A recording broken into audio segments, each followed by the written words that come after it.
হযরত বিলাল রাদিয়াল্লাহু আনহু যখন যাওয়ার সময় এসে গেছে, আজরাইল এসে বলে, ও বিলাল, আল্লাহ আপনাকে সালাম দিয়েছেন, সালাম গ্রহণ করুন। আমি আজরাইল সহ সমস্ত ফেরেশতারা আপনাকে ভালোবাসে। শুধু তা না, আমি আর একটা জিনিস আপনাকে জানাই দিতে চাই। আল্লাহ এই কথা বলেছেন যে মহান আল্লাহ রাব্বুল আলামিন আপনাকে ভালোবাসেন। হযরত বিলাল রাদিয়াল্লাহু আনহুকে মারে আর জোরে জোরে আল্লাহু আহাদ বলে। কালা বিলাল লাল হয়ে যায়। আবু বকর সিদ্দিক রাদিয়াল্লাহু আনহু কাছে দিয়ে যায় আর দেখে বলে, বিলাল, আমাদের আল্লাহ এমন আল্লাহ, আসতে বললেও শুনে। ও বিলাল, এত জোরে বলার দরকার নাই, তোকে মারবে বেশি, তুমি আসতে বলো। হযরত বিলাল রাদিয়াল্লাহু আনহু বলেন, আর বলবো না। পরের দিন আমার তাকায় দেখে বিলাল রাদিয়াল্লাহু আনহুকে রক্তাক্ত করে মরা লাশের মতো রাস্তা দিয়ে টানে। উনি জোরে জোরে আল্লাহু আহাদ বলে। যত জোরে মারে তত জোরে আল্লাহু আহাদ বলে। হযরত আবু বকর সিদ্দিক রাদিয়াল্লাহু আনহু বলেন, বিলাল, তোমাকে না কালকে নিষেধ করলাম কইও না, তুমিও বললে বলবে না, এখন বলো কেন? আর বলবো না। এরপরের দিন হযরত বিলাল রাদিয়াল্লাহু আনহুকে আবার দেখেন তারা মারে আর তিনি জোরে জোরে আল্লাহু আহাদ বলে। হযরত আবু বকর সিদ্দিক বলেন, বিলাল, তুমি না ওয়াদা করো যে আর বলবে না, তো বলো কেন? হ্যাঁ বিলাল, আল্লাহ রাব্বুল আলামিন তো এমন আল্লাহ, আসতে বললেও শুনে, তুমি এত জোরে বলে কেন? হযরত বিলাল রাদিয়াল্লাহু আনহু বলেন, ও আবু বকর সিদ্দিক, এতদিন পর্যন্ত আপনার কাছে আসল কথা বলি নাই, আজকে আসল কথা বলি।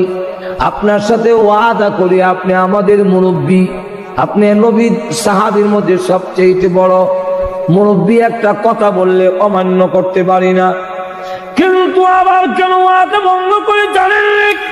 ওই বেঈমান কাফেররা যখন আমাকে ব্যত্যাঘাত করে আর আমি জোরে জোরে আল্লাহু আহাদ বলি, তখন এত মজা, এত মধুর লাগে। ওই বেঈমান কাফেরদের নির্যাতনের কষ্ট আমি বিলাল আর টের পাই না। যেই বিলালের অন্তরে আল্লাহর এত মহব্বত, ওনাকে সালাম দিবে না? হযরত বিলাল রাদিয়াল্লাহু আনহু বলেন, আজরাইল, তুমি এই মুহূর্তে আমাকে সংবাদ দিলে যে আল্লাহ রাব্বুল আলামিন আমাকে ভালোবাসেন। আমি আল্লাহর রাসূলের হাদিস শুনেছি, রাসূল বলেছেন, আল্লাহ যাদেরকে ভালোবাসেন মৃত্যুর সময় কোনো দরখাস্ত করলে ওই দরখাস্ত পুরা না হওয়া পর্যন্ত আজরাইল গায়ে হাত লাগায় না। আজরাইল, তুমি আমাকে বলছো আমি মৃত্যুর জন্য প্রস্তুতি নেওয়ার জন্য, জানো না মুসলমানকে মৃত্যুর প্রস্তুতির জন্য সময় দেওয়ার দরকার নাই। যতজন মুসলমান আছে প্রত্যেক মুসলমান 24 ঘন্টা মৃত্যুর জন্য প্রস্তুত থাকে। তবে আমার একটা কথা, ওই বেঈমান কাফের আমাকে যখন মারত তখন আমি মনে করতাম আজকে এই দিন আমার জীবনের শেষ দিন, কিন্তু আমার শাহাদত নসিবে নাই, কপালে নাই। এখন আমি চাই এমন ভাবে মৃত্যুবরণ করতে, আমি এখন 4 রাকাত নামাজের নিয়ত বাঁধবো।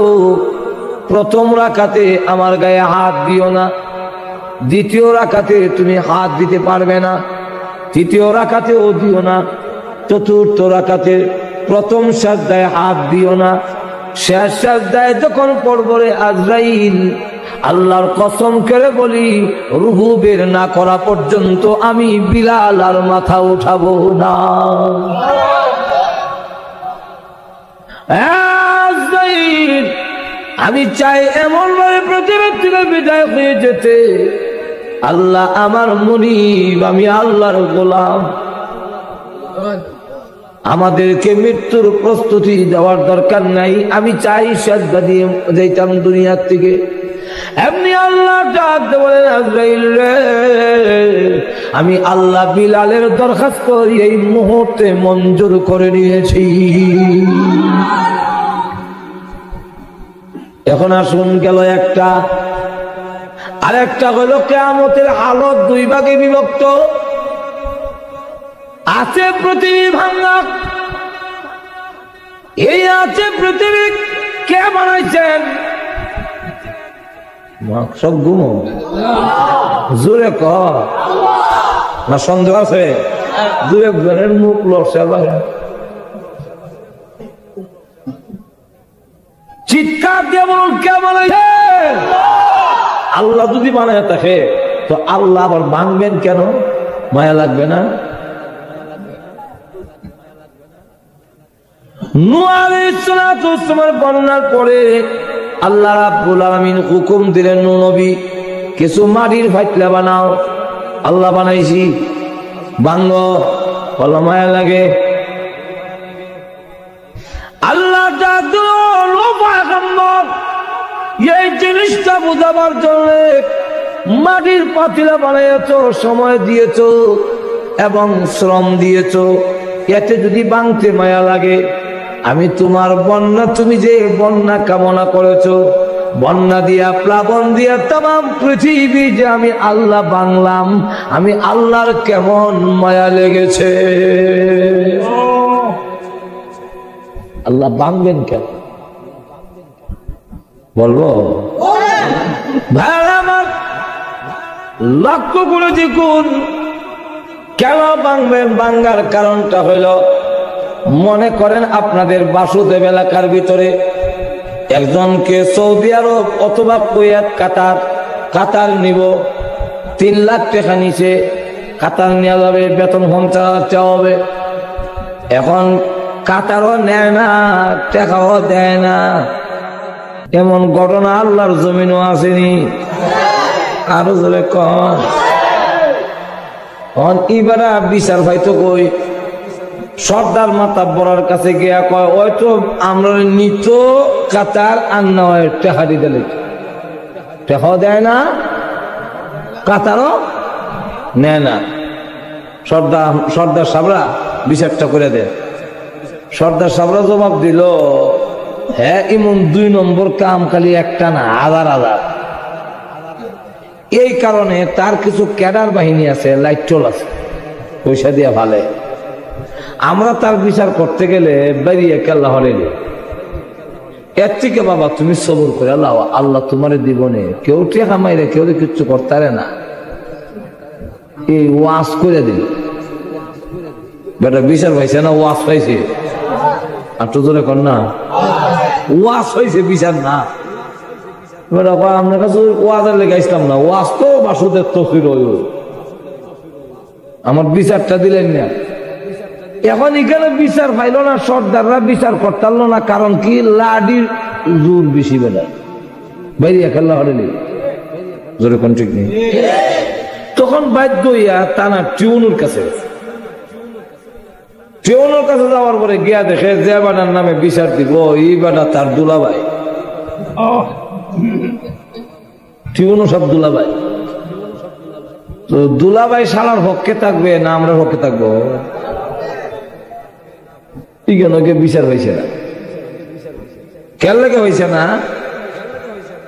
আত্মীয়তার কারণে, স্বজন প্রীতিতার কারণে। গেলগাট ডিসি সাহেবের কাছে বিচার দিত, হিদিকে খবর রাখে কই যায়, ও কয়ের তেল দিয়ে কই বাইজা দিব। 50,000 টাকা যদি খরচ করে নেয়, তার খরচ তো 2.5 লাখ টাকা লাভ। সুপার মার্কেট গিয়ে ঢুকছে, সিটি সেন্টারও গিয়া শাড়ি লইছে একটা 10,000 টাকা দিয়ে। আনন্দবাজার থেকে একটা বোয়াল মাছ লইছে 3,500 টাকা দেয়া, ভাই আর মাথা লম্বা, ধন্যা ভাতা খাতা মরিচ লইছে। মহাদেব কর্তৃক থেকে মিষ্টি লইছে 10 কেজি, লইয়া ডাইরেক্ট ডিসি সাহেবের বাসা। বড় লোকের বাসার মধ্যে আবার গিয়া যখন কলিং বেল টিপ দিছে, তো বেশি বড় লোক যারা হেরার ঘরের ভিতরে একটা মেশিন আছে, আপনি গেইটে দাঁড়াইলো ওইখানের মধ্যে ছবি সহ উঠে।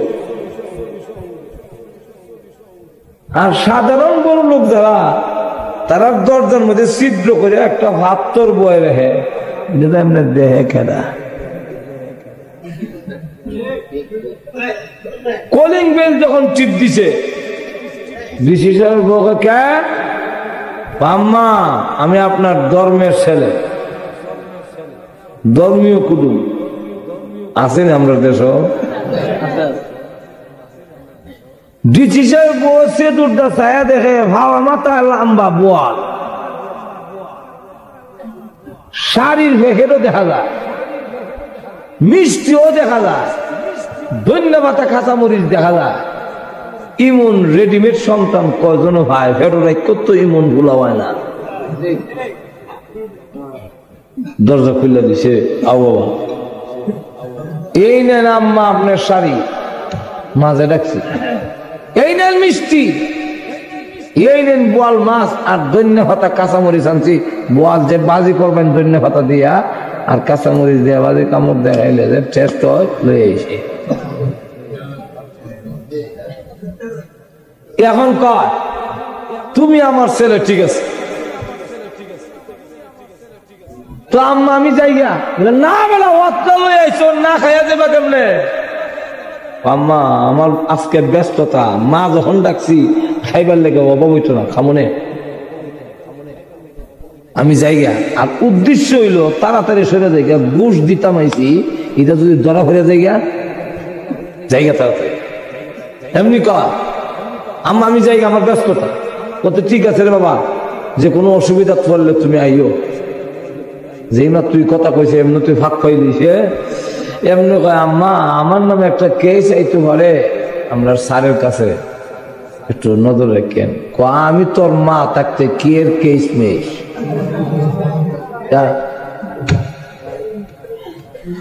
ডিসি সাহেব যখন গড় আইছে, বিন্নি ভাত ভাগ করিয়া, বিন্নি ভাত বুঝেন তো আপনারা, আর বোয়াল মাছের ফেটি যখন দিছে, এরপরে বোয়াল মাছের ফেটি দিয়া খায়, কাঁচামরিচ কামড় দেয়, ভালো লাগে, মজাও লাগে, খাইছে খুব ইচ্ছা মতে।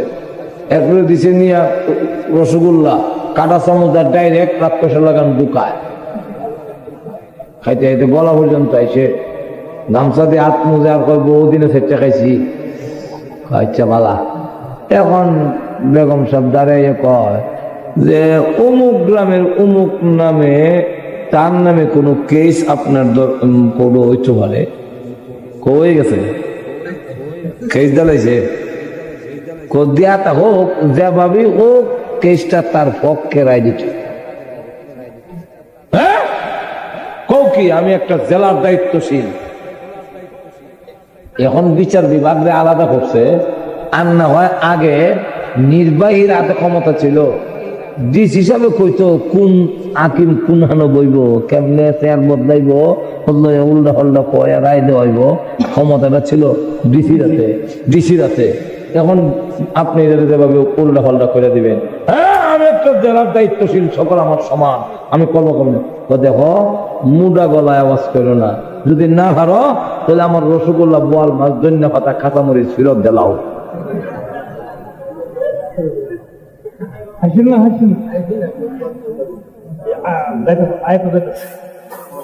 কিছু তো বুঝবেন, নজর এখন ঠিক নেই। এখন দেখা গেল এই বোয়াল মাছ ফেরত দেওয়া সম্ভব, ধন্যবাদ কাঁচামরিচ, তখন ওই হের ওই বাসায় দেওয়ার আর পথ নাই। এমন কালো টাকার কারণে, ঘুষের কারণে সত্যিকার দেব বিচার ভাবনা হে পায় না, এমন আসেনি বাংলাদেশও, আরো যখন আসেনি তাহলে হে বিচারটা হয়তো সর্দারের কাছে পাইল না, ঘুষের কারণে, লাঠির জোরের কারণে, টিউন উৎসবের কাছে পাইল না, সালা হওয়ার কারণে, আর ডিসির কাছে পাইল না, কালো ঘুষের টাকা, কালো টাকার ঘুষের কারণে বিচার পাবে কোথায়? এই কারণে আল্লাহ বলে তাম পৃথিবী ভেঙ্গে খাম খাম করে, পলট পলট করে একটি মাঠ কায়েম করা হবে, সেখানে একমাত্র একমাত্র বিচারপতি আমি। আমার কাছে কোন লাঠির প্রভাব দেখাতে পারবে না। সেখানে উকিল নাই, মুক্তার নাই, কেউ থাকবে না, অ্যাডভোকেট থাকবে না। সেখানে বিচারপতি আমি একমাত্র আল্লাহ থাকবো। সেখানে লাঠির প্রভাব দেখাতে পারবে না। আমি আল্লাহর সাল্লা নাই, সুতরাং কেউ দুলাভাই আমি না। কিয়ামতের মাঠে আমি আল্লাহকে কেউ ভোট দিতে পারবে না। এই জন্য প্রত্যেকের বদলা দেওয়ার জন্য আমি আল্লাহ তামাম পৃথিবী ভেঙ্গে কিয়ামত ঘটাবো। ঠিক না? ঠিক না? তাহলে এখন আসুন,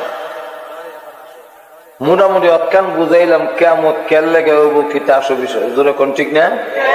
এখন আসুন, ব্যক্তিগত কিয়ামত, সমষ্টিগত কিয়ামত কোন দিন হইব কেউ জানে না, কিন্তু কিছু নিদর্শন আল্লাহ দিয়ে দিচ্ছেন। আল্লাহ কোরআনে বলেন, কদ জাআ আশরাতুহা,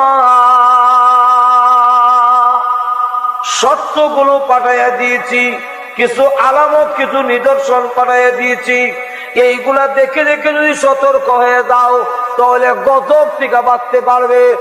আর যদি সতর্ক না হও, যেইভাবে কোন দেশে হামলা যদি হয়, তাহলে বহিরাগত হামলা হইলে সংকেত দেওয়া হয়। যখন আমরা সাইনেল বাজাবো, বাজানোর সাথে সাথে সতর্ক হয়ে যাইবা, বুঝবা যে বিমান হামলা হবে। যেমন আমাদের দেশে হামলা হয়েছিল না, ঘুমাই রয়েছিল, আরে পাকিস্তানি বাহিনী হামলা করছেন না, তখন দেখা গেছে বলা হয়েছে আমরা সাইনেল বাজাবো, বাজানোর সাথে সাথে যারা বাচ্চি আছে লাইটটা নিবে নিবা, আর গর্তের ভিতরে ব্যাংকারের ভিতরে চলে যাইবা, যদি না দাও ধ্বংস হয়ে যাইবা। ঠিক তেমনি ভাবে আল্লাহ এবং তার রাসূল বলেন কিছু সতর্কবাণী তোমাদেরকে শোনানো হচ্ছে। এই সতর্কবাণী গুলো যদি তোমরা গ্রহণ করো তাহলে গজব থেকে বাঁচতে পারবে। আর সতর্কবাণী যদি গ্রহণ না করো তাহলে জেনে রাখো সবগুলো একটার পর একটা গজব আসতে থাকবে, সুজা হবার টাইম পাইবা না। ধরে কন্টিক কেনে এই নিদর্শনকে আবার প্রথমত দুই ভাগে ভাগ করছে। ধরে কোন কবাক আরো ধরে কর, অসুবিধা হইতেছে নি, চাইতাছি অসুবিধা হইতো, আর আমি দেখলাম না অসুবিধা হইতেছে নি। তাহলে এখন আসুন, আলামতকে, নিদর্শনকে দুই ভাগে ভাগ করছে। একটা আলামত হইল যে এটা যে আইতাছে আওয়ানের আলামত,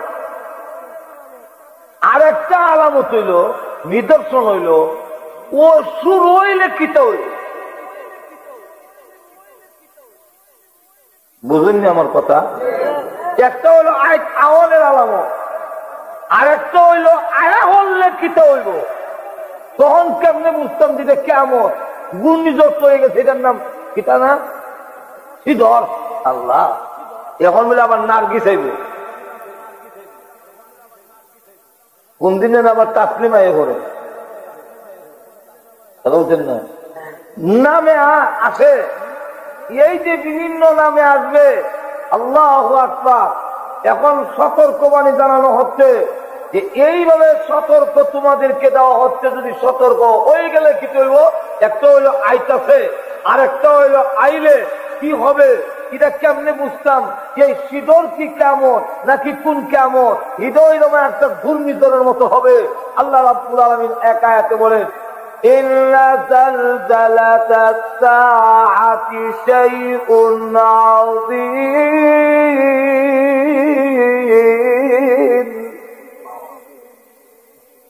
এটা এমন জলজলা, এমন ভূমিকম্প, যে মহাপ্রলয়, মহাভূমিকম্প।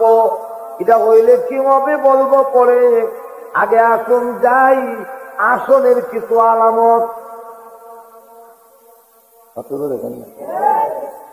আল্লাহ রাসূল ওই আসার আলামতকে আবার দুই ভাগে ভাগ করছেন, কিছু হইল ছোট আর কিছু হইল বড়।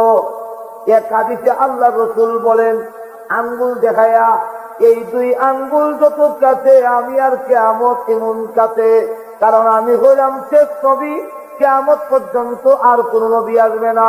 তোমরা হলে শেষ উম্মত, আর কোন উম্মত আসবে না। তোমাদের মধ্যেই পৃথিবী ধ্বংস হয়ে যাবে। ও আমার উম্মতেরা, সতর্ক হয়ে যাও।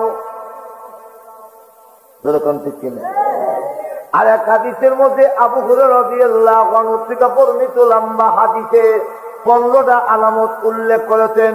1 নম্বর হলো ইযা তুখিদাল ফাইউ দিওয়ালাহা, যখন দেখবে জাতীয় সম্পদ সরকারি সম্পদকে নিজস্ব সম্পদ মনে করিয়া লুচ্চা ভাইচ্চা খাওয়া শুরু হইব, তখন মনে করবে কিয়ামত গনাইয়া যখন আইব না আইতাছে, আরো যখন আইতাছে এরকম কইছিনি এখন না। খলিফাতুল মুসলিমিন ওমর রাদিয়াল্লাহু আনহু, আমার অসুবিধা হইছে, খলিফাতুল মুসলিমিন ওমর রাদিয়াল্লাহু আনহু ল্যাম্প জ্বালাইয়া কুপি জ্বালাইয়া হিসাব করতেছেন। ঢুকছেন হযরত আলী, আসসালামু আলাইকুম ইয়া আমিরাল মুমিনিন। ওয়া আলাইকুম আসসালাম আলী। নিজের কাজে আইছো না জনগণের কাজ লই আইছো? হযরত আলী বলেন নিজের কাজে আইছি। এমনি বাতিটা নিবাইয়া কয় কি কইবা কইয়া লাও। আমার কখনো সুযোগ দিছেন না আমার অপমান করলে? বাতি নিয়ে ফেলিছেন, আপনার বড় ঢুকে যদি বাচ্চারা নিয়ে ফেলেন, হুজুর কেলে গাইছেন একটা কাজে আইসলাম বলে কোন কইয়া বাচ্চারা নিয়ে ফেলেছেন। হয়তো আমি কমো আমার বেইজ্জত করতেন, আর নিলে বুঝুম আপনার লাগান বহিল আল্লাহ জমিন আর যেরকম ঠিক নেই। আপনি আমাকে অপমান করলেন, বললেই কত টাইম নাই, চলে যান। তা না করে বাচ্চারা নিয়ে এলেন। উনি ডাক দিয়ে বলে আলী, এটা তোমার ইজ্জত করি নাই, এটার নাম হলো জবাব দিকি তার ভয়। রে আলী, এতক্ষণ পর্যন্ত এই জনগণের তেল জ্বালাইয়া এরার কুবি দড়াইয়া এরপরে আমি হিসাব করতেছিলাম, জনগণের কাজ করতেছিলাম। এই মুহূর্তে তুমি আইছো তোমার ব্যক্তিগত কাজে। এখন তোমার আর আমার ব্যক্তিগত কাজ যদি দেশের জনগণের কুহি, দেশের জনগণের তেল জ্বালাইয়া তোর আর আমার ব্যক্তিগত কাজ যদি সমাধা করি, কিয়ামতের কঠিন ময়দানে আসামির কাঠ গড়া দাঁড়াইয়া আল্লাহর কাছে আমি উমরের জবাবদিহি করতাম। এটা পারতাম না, এর লেগে বাতি নিয়ে ফেলিস। আর আমরা দেশের নিয়ম হইল জনগণের তেল জ্বালাইয়া শ্বশুর বাড়ির জ্বালা।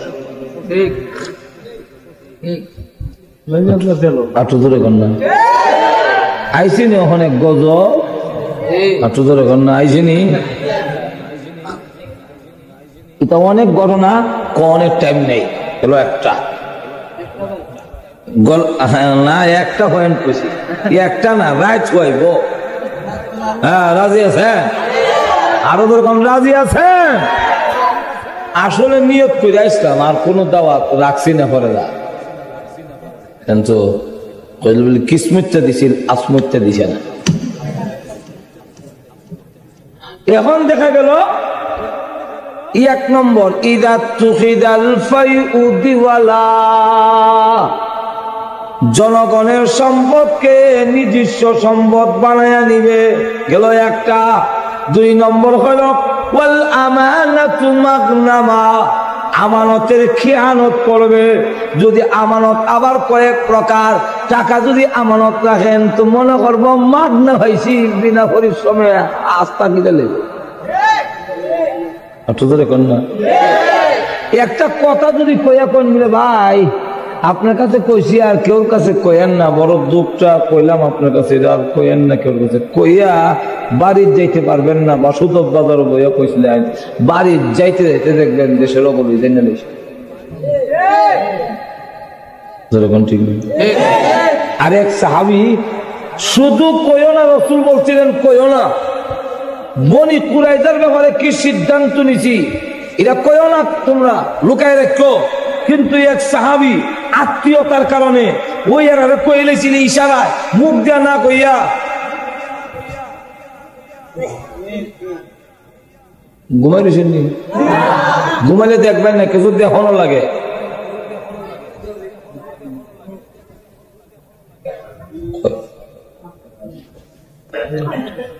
গলা কাটে লেবো মানব যদি রসুলের কথা। সাথে সাথে আবুলু বাবা ইন্না লিল্লাহ, আমি তো আমানতের খেয়ানত করলেছি। একটু জোরে কন্যা সুবহানাল্লাহ। এখন দুইটা হাত মদিনার একটা বিলার এখনো আছে, সাদা কার্পেট বিছানো আছে এখানে, এটার নামে ইস্তেগফারের বিলার। এই বিলারের মধ্যে দুইটা হাত বাঁধছে, খাওয়ান বন্ধ করছে, ঘুম বন্ধ, গড়ে যাওয়া বন্ধ, পান করা বন্ধ, ঘুম হারাম। এখন শুধু কান্দে, আমার হচ্ছে খেয়ালত করেছি, কিয়ামতের মাঠে তোমার সামনে জবাবদিহি করতে হবে। আল্লাহ আমি পারবো না, জাহান্নামের আগুনে জ্বলতে পারবো না, মাফ করে দাও, মাফ করো। তার সিল্লির সুদে আশেপাশের কেউ ঘুমাইতে না। সাহাবীরা গিয়ে রাসূলের কাছে কয়, ওগো নবীজি, এর সিল্লির সুদে আমরা ঘুমাইতে পারি না, আপনি একটু আল্লাহর কাছে কন না, আল্লাহ তওবা করছে, তওবা কবুল করো। আল্লাহ বলছেন আপনি যদি বলেন তাহলে আল্লাহ তওবা কবুল করে নেবেন। কোরআনে আল্লাহ বলছেন যে আপনি কইলি তওবা কবুল। রসুল কয় আমি কইতাম না, মাফ আনতারলে আমার কোনো আপত্তি নাই, কিন্তু মাফ করুক এটা আমি কইতাম না। কেন করলো গেলে গিয়া কথা ছিল না, কইতো না, কইলে গেলে গিয়া। এখন চিন্তা করে কান্নাকারি করার পরে গভীর রজনীতে আল্লাহ আয়াত নাযিল করে বলেন, নবী গো, আবুল বাবাকে জানায়া দিন আমি আল্লাহ তার জিন্দেগির গুনাহ মাফ করে দিয়েছি।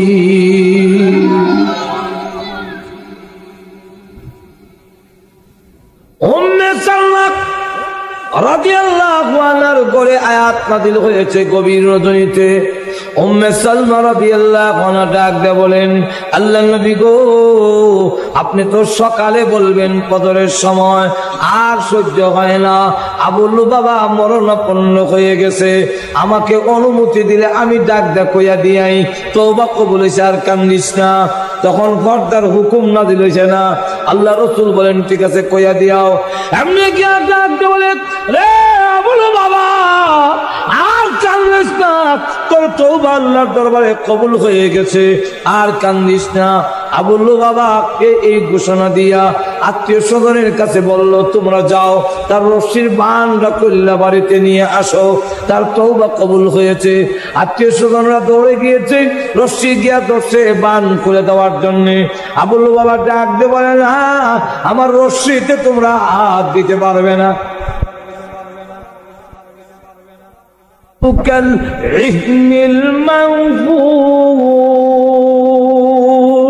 আর পাহাড় গুলো হয়ে যাবে শব্দের অর্থ হইল রঙিন ধ্বনিত, মানহু কাল ইহনিল মানহুস, রঙিন ধুলিত তুলা। ইহনিন অর্থ হইল রঙিন তুলা, আর মানহুস মানে দুন, যে তুলারে দুনছে, বুঝিও এটা দেখছেন না, তুলা তুলা ওইয়া বাতাসও দেখবেন, তুলার দোকানও গিয়ে দেখবেন বাতাসের মধ্যে তুলার গুড়া গুড়া গুড়া গুড়া উড়ে। আল্লাহ বলেন পাহাড় ধ্বনিত তুলার নাই ওইয়া বাতাসের মধ্যে উঠতে দেয়। আরেক আয়াতে বলেন, ওয়াসুইরাতিল জিবালু ফাকানাত সারাবা। রাসূল জিজ্ঞাসা করেন, ইয়া আখি জিবরাইল, মান হাযার রাজুল, উনি কে? জিবরাইল আলাইহিস সালাতু ওয়াস সালাম বলেন, ও আল্লাহর নবী, উনাকে আপনি চিনেন না? উনার নামই হলো ইসরাফিল আলাইহিস সালাম। রাসূল তখন সালাম দিলেন, জবাব দিব দূরের কথা, হাতিও মারে, যেমন বোঝা গেছে শুনে হই না। আবার সালাম দিলেন,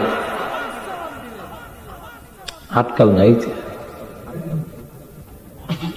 আবার সালাম দিলেন, এরপরও যখন লড়ে না, তখন আল্লাহ রসুলের এলহাম হয়ে গেল, ডাক দিয়ে বলে, রে ইসরাফিল, ভ্রমণে আমি আসি নাই, আল্লাহ আমাকে দাওয়াত দিয়ে এনেছেন। কেউ কাউকে দাওয়াত দিয়ে আনলে রাগ থাকলেও রাগ দেখায় না। আমরা মনে গুমো তুললেছে না, যেরকম ঠিক নেই। বিআই বিআই দাওয়াত দিয়ে আনলে তরকারির মধ্যে মরিচ বেশি তেলাইছে, লবণ বেশি তেলাইছে, মুখ লইতারে না, নাকে মুখে পানি ছুটছে। এখন বিয়াই যে খাইতারলো না, যে বিয়াই দাওয়াত দিয়ে আনছে, পর্দার আড়াল থেকে খালি বেগম সাবরে হাত দেখায় আর কয় বিয়াই গিয়া লোক।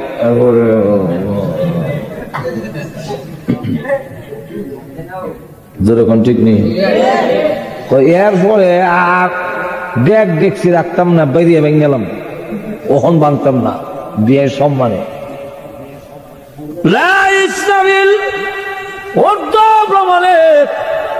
আমি আসি নাই, আল্লাহ আমাকে দাওয়াত দিয়ে এনেছেন।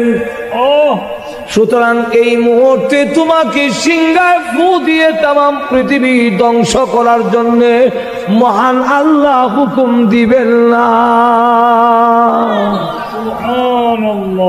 তুমি আমার সালামের জবাব দিতে এমনি সিংহে সরে এখন ওয়ালাইকুম আসসালাম ইয়া রাসূলুল্লাহ ইয়া হাবিবাল্লাহ।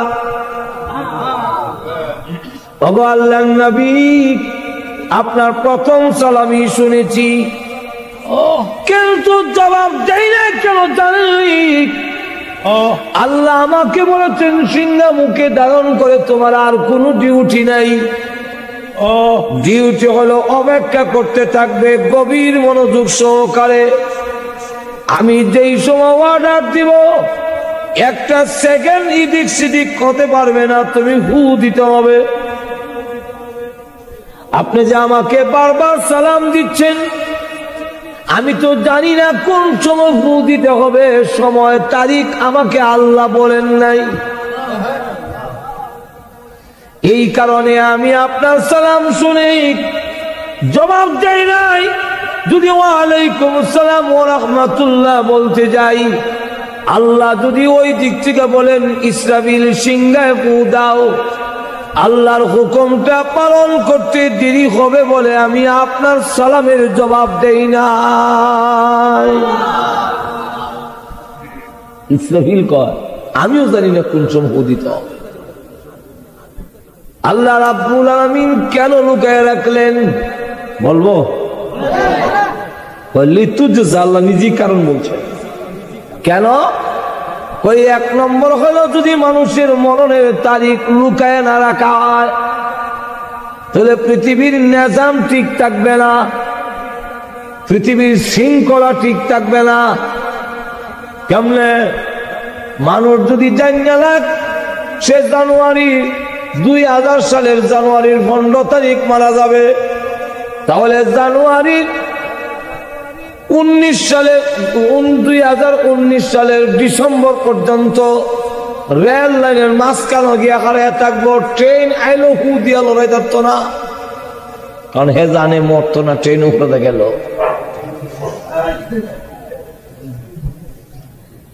ঘুমাই গেছেন নাকি? জোরে কোন ঠিক নেই।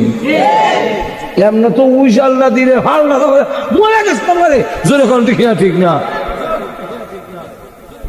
এই সময় কব আমি তো জানি মরতাম না, ডিসেম্বর 2000 সালের জানুয়ারি 15 তারিখে না মরুম, এর আগে ট্রেন উপরে গেল তো মরতাম না, তাহলে আমি লোক লাভ কিতা হুয়াইল কামতো। জোরে কোন ঠিক না? একজন আরেকজনকে মারতে গেলে বয় তাকে সে নিয়ে আমারে গায়ে মারে। এখন যদি জানি লাই মরতো না, এর তারিখ জানে, আপনার তারিখ যদি আপনি জানেন, তাহলে আমাকে মারতে গিয়ে আপনি দ্বিধাবোধ করবেন না, কারণ আমি গাই দিলেও অসুবিধা নেই, আপনি মরবেন না। এক নম্বর হলো মানুষের আইন শৃঙ্খলা পৃথিবীর ঠিক থাকবে না। 2 নম্বর হলো মানুষের মধ্যে ইবাদতের গাফলতি এসে যাবে। কি গাফলতি? ইবাদতের মধ্যে গাফলতি কেমনে আইব? হ্যাঁ, যদি যাই না 2000 সালের জানুয়ারির 15 তারিখ মারা যাইব, তখন হে আকাম কুকাম সব করতে আরম্ভ করবো। মসজিদে ইমাম সাহেব ছাড়া কোন মুসল্লি পাওয়া যেত না। আর যারা যারা জানবো যে মরণের টাইম আইসে আর 10-15 দিন আছে বা 5 দিন আছে, আর বাকি সব নাই নাইস গান তামসা এগুলোর মধ্যে লিপ্ত থাকবে। মানুষে এগুলা মসজিদও আইতো না, কারণ হে জানে মরতো না, হন আর বাকি আছে।